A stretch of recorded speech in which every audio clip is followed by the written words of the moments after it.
It was midnight. The rain had just stopped, but the streets were still wet.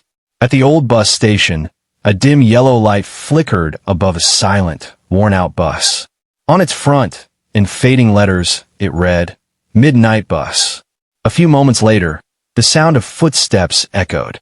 Arthur arrived with his two friends, tired but laughing and joking along the way. A bag hung over Arthur's shoulder, and his eyes carried a hint of worry. He said to his friends, "I must reach by morning, otherwise I'll miss my university admission." No other vehicle was available at this hour. "This bus is the only option, so we'll have to take it." His friends nodded, and together they stepped inside the bus. The moment they entered, a strange silence wrapped around them. The seats were filled, yet no one uttered a single word. By the window sat an old woman in a white shawl, staring outside into the darkness. Further ahead, a man in a black coat kept taking out his pocket watch, sighing deeply each time. At the very back, a young girl sat motionless, her hair falling across her face, her eyes unblinking. Arthur and his friends found seats in the middle. While the others whispered jokes, Arthur couldn't shake off a heavy unease. He glanced around and thought, why is everyone so quiet? As if they're carrying some invisible burden. Just then, the driver honked, and the bus jerked forward. The lights of the station disappeared, swallowed by the night. Outside the windows, there was nothing but pitch-black darkness, only the fleeting shadows of trees caught in the headlights. Arthur's friends tried to lighten the mood. "Mate, what kind of bus is this? Everyone looks like stone statues," one joked. "No, it's as if they're sleepwalking through some dream. There's no life in their eyes," whispered the other. Arthur lowered his voice. "Something doesn't feel right. No one speaks, no one moves." At that moment, the old woman by the window slowly turned her face towards Arthur. Her eyes glistened with fear. She whispered, "Son, get off at the next stop. Otherwise, this journey will never end." Arthur froze. He grabbed his friend's shoulders. "Did you hear that? What is she saying?" But when he looked again, the woman was gone. The seat was empty. His friends stared in confusion. There was no one there. "Arthur, you're imagining things."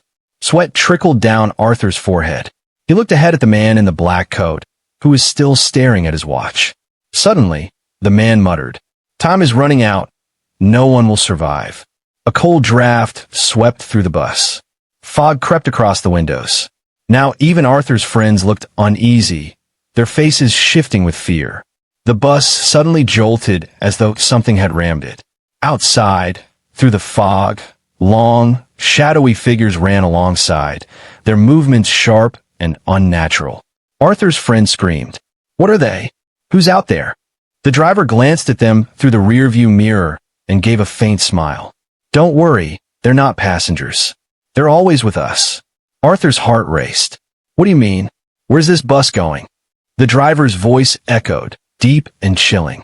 "The destination is the same for everyone. The journey after death." The bus sped faster into the void of night. Panic spread among Arthur and his friends.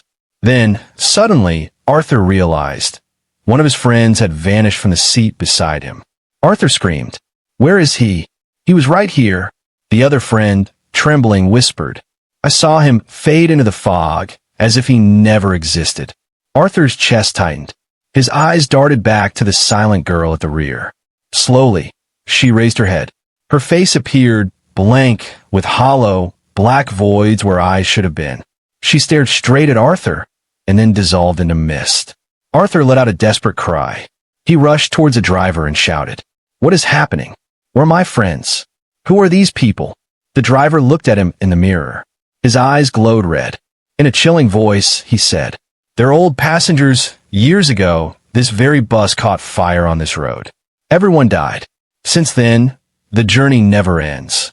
Every new passenger becomes part of it." Arthur's voice broke. "No, I don't want to die. Let me out." The driver smirked. "This bus never leaves anyone alive." Suddenly, smoke billowed from the wheels.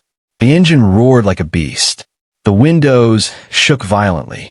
Outside, the shadows clawed at the glass. Arthur made a desperate choice. He threw himself at the door, pushed with all his strength, and leapt out into the dark road.